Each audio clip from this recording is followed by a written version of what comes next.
دنیات ہمارا مکتب ہے یہ علم عمل ورحمۃ اللہ وبرکاتہ۔ ارے لالی تو سلام کا جواب دے رہی ہے یا اور کچھ بھی پڑھ رہی ہے؟ بڑی اماں اسلام میں سلام کے جواب کا یہی طریقہ ہے۔ ارے لالی تو کہا ہے یہ پڑھے لکھے یا پڑھا لکھا نئے ملا اور نئے ملا نے بتاوے نئے مسئلہ۔ بڑی اماں کیا نام ہے آپ کا؟ ارے لالی میرا نام تو ختیجہ ہے، ویسے سب منہ سے خطہ کہہ رہے ہیں۔ بڑی اماں آپ کہاں سے آئی ہیں اور کیسے آنا ہوا؟ ارے لالی میں تو بڑی دور سے آئی ہوں، ایک چھوڑی میں لے کے اسے پڑھنے لکھنے سے میں بہت پریشان ہوں۔ میں نے اپنے محلے میں سارے مکتب کی تاریخ سنی کہ مکتب مصطفیٰ مسجد دین تعلیم بورڈ میں بہت بڑھیا پڑھائی ہو رہی ہے۔ جی ہاں بڑی اماں، ضرور تعریف سنی ہوگی کیونکہ ہمارے مکتب کی تعلیم و تربیت کا بہت اچھا انتظام ہے۔ ارے لالی تو اپنے مکتب کے ذمہ دار سے میری ملاقات کرا دے، میں بھی تو دیکھوں تھارے مکتب میں کیسی پڑھائی ہو رہی ہے۔ بڑی اماں اس وقت ہمارے مکتب کے ذمہ دار اس جلسے کے پروگرام میں مشغول ہیں، ان کو اتنی فرصت نہیں کہ وہ آپ سے ملاقات کر سکے۔ آپ تشریف رکھیے، میں چند بچوں کے قرآن پاک اور کھانے پینے سونے کے آداب سنوا دیتی ہوں جس سے آپ کو یہاں کی تعلیم و تربیت کا اندازہ ہو جائے گا۔ ارے لالی سنوائی ہوئی تو میں آئی ہوں، ان چھوڑی نہ لے کے۔ ذکرہ شباب الدین ادھر آؤ، مسجد کی تعریف بیان کرو۔ السلام علیکم ورحمۃ اللہ وبرکاتہ۔ مسجد اللہ کا گھر ہے، مسجد میں نماز پڑھی جاتی ہے، دنیا میں سب سے بہتر جگہ مسجد ہے۔ مسجد میں اللہ کی خاص رحمت نازل ہوتی ہے، اذان سن کر مسلمان ادب سے مسجد میں آتے ہیں اور نماز پڑھتے ہیں۔ مسجد میں نماز پڑھنے سے ثواب زیادہ ملتا ہے۔ مسجد میں جانے کے لیے دایاں پیر اندر رکھو اور آنے کے لیے بایاں پیر باہر نکالو۔ مسجد کا دل سے احترام کرو، مسجد کو خوب پاک صاف رکھو۔ اللہ پاک ہے، وہ پاکی کو پسند کرتا ہے۔ مسجد میں دنیا کی باتیں کرنا منع ہے، مسجد میں اللہ کا ذکر کرو اور قرآن مجید پڑھو۔ جب مسجد میں جاؤ تو وہاں کے امام صاحب سے بھی ملاقات کر لیا کرو، ان سے دین کی باتیں بھی سیکھ لیا کرو۔ السلام علیکم۔ صبا سراج الدین ادھر آؤ، قرآن مجید کی تعریف بیان کرو۔ السلام علیکم ورحمۃ اللہ وبرکاتہ۔ قرآن مجید اللہ کی کتاب ہے، یہ کتاب دنیا کی سب سے اچھی کتاب ہے۔ قرآن مجید عربی زبان میں ہے کہ اللہ تعالیٰ نے یہ اپنی کتاب حضرت محمد صلی اللہ علیہ وسلم پر نازل کی۔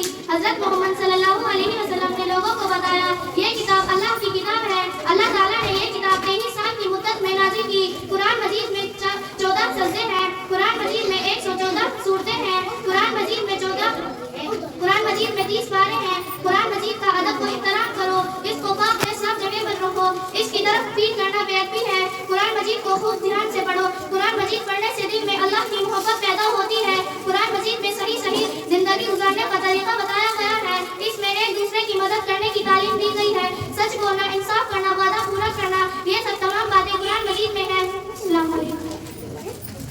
بڑی اماں یہ ہے ہمارے مکتب کی تعلیم و تربیت۔ ماشاءاللہ، اے دیکھو میرے باپ کی نماز سے یہ چھوٹی سی چیتلی کیسے پڑھ رہی ہے، ایسے سمجھو جیسے پڑھ بھی نہ تم اپنا آقا دیکھو کیسے منوج سی لکاری میری طرف ہو۔ بڑی اماں جلدی سے کام لو۔ ارے لالی نرمی سو کہا مانے میں بتیری دفعہ کہی، ارے بیٹی میں نے اپنے محلے میں سارے مکتب کی تعلیم کے بارے میں سنا، وہ بات صحیح نکلی، اب مسو ان کا داخلہ یہی کرانا ہے۔ بڑی اماں یہ وقت داخلے کا نہیں ہے۔ پھر کون سا وقت ہے؟ تھارے داخلے دھوکلے کا پہلے تو مسجد نہیں آنے تھے اور نہیں چلے جانے تھے۔ بڑی اماں ہمارے یہاں تو داخلے عید کے بعد ہی ہوتے ہیں، اور آپ ابھی کہہ رہی تھی پہلی پڑھائی کے بارے میں کہ کبھی مسجد آؤ اور کبھی جاؤ، اس لیے پہلی پڑھی ہے عورتوں کی آج تک نماز درست نہیں ہے۔ ارے لالی انہوں نے میری زندگی بھاری کر رکھی ہے۔ بڑی اماں وہ کیسے؟ لے سن لے سویرے نہ نکلے ہیں ٹک کر کھا کے شام کو پوچھے ہیں 300 لڑے لے کے۔ بڑی اماں ان کا اسکول میں داخلہ کرا دو۔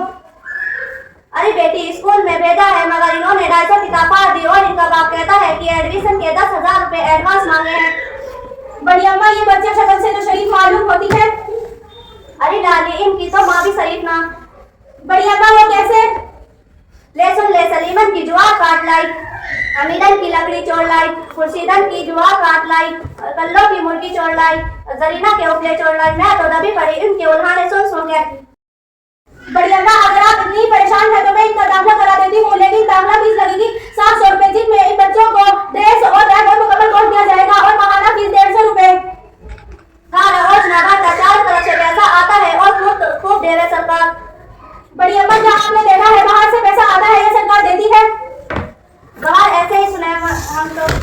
بڑی اماں حضور صلی اللہ علیہ وسلم کی ایک حدیث کا خلاصہ ہے، جو شخص سنی سنائی بات آگے پہنچا دے تو اس کی جھوٹ بولنے کے لیے یہی کافی ہے، اور جھوٹ شرک کے بعد سب سے بڑا گناہ ہے۔